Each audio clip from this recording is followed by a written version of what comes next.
Navy sales.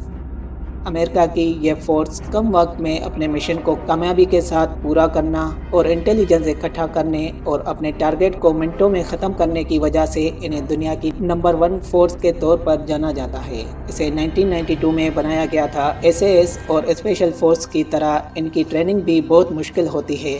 25% ہی candidate اس training کو complete کر پاتے ہیں۔ ان کی سلیکشن کے عمل میں میڈیکل اسکریننگ شامل ہوتی ہے، جس کے بعد سلیکٹڈ کینڈیڈیٹ کو کچھ فزیکل ٹیسٹ سے گزرنا ہوتا ہے، جس میں 12.5 منٹ میں 500 یارڈ تک سوئمنگ، 2 منٹ میں 50 پش اپس، 2 منٹ میں 50 سٹ اپس اور 10 منٹ میں 1.5 میل کی دوری طے کرنا شامل ہے۔ اس کے بعد اس یونٹ کا مکمل حصہ بننے کے لیے ہر ایک ٹرینی کو عام طور پر 1 سال سے زیادہ ایسی ہی مشکل ترین ٹریننگ سے گزرنا پڑتا ہے۔